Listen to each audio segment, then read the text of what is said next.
If it were public, we would know what the market value is. However, there's next best way to do it, and there is a website called Shares Post, in which folks can, high net worth, folks can buy and sell stock in private companies. And all these numbers that you see thrown around, 10 billion, 20 billion, are based on deals that are done on Shares Post. Now, the only problem with Shares Post is that it's what's called thinly traded, meaning on the basis of one contract at $1 million that took place a month ago, you're determining the value of the whole company. Comparable value. So what are comparable companies selling for? And in this case, I'm going to use Google. So Google's price, market price divided by sales is 9.3. That's the ratio. If Facebook's sales are 1 billion, which is the assumption I'm making today, then what's Facebook's valuation? 9.3 billion. Liquidation value. How much would liquidating Facebook their assets bring?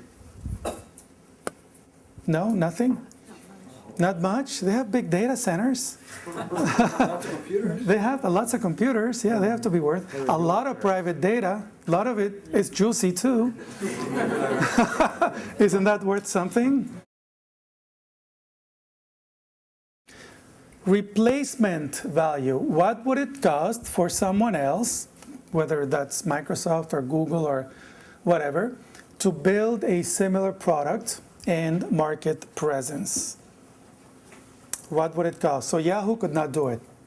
So Google has tried and failed. Microsoft has tried and failed. But that doesn't mean that they, haven't spent them. So that doesn't help us much.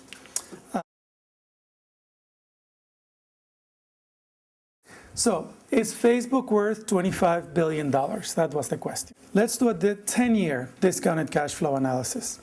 Okay. The company value will be the net present value of that discounted cash flow. So let's start with $1 billion in revenue. Now, we have to make a lot of assumptions. We don't know unless you know what their profit margins are, what their cash flow ratios are, what the terminal value is. I'm assuming that this year's revenue is $1 billion.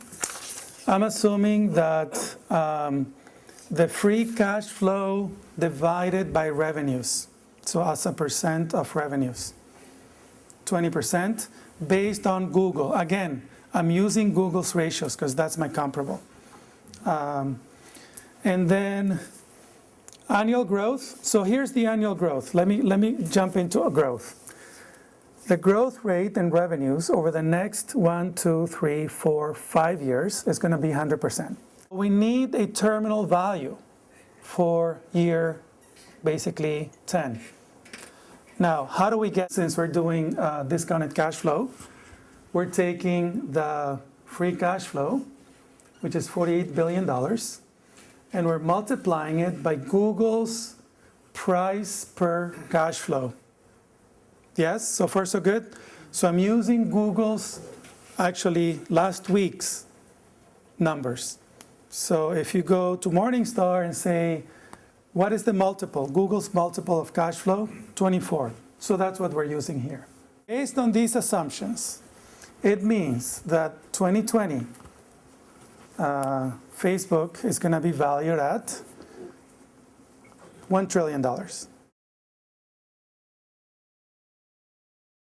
Cash flow analysis at a 40%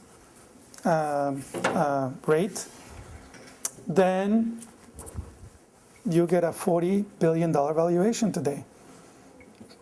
Looked at companies today, the highest free cash flow in the world of any company is Russian oil company called Gazprom, 24 billion, right?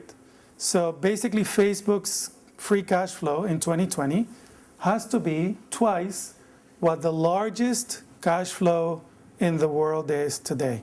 Terminal value. So basically, Facebook's market cap would be $1 trillion. Today's largest company by market valuation is ExxonMobil, and their valuation is $320 billion. So Facebook's valuation in 2020 would have to be 3.5 times the largest valuation in the world today.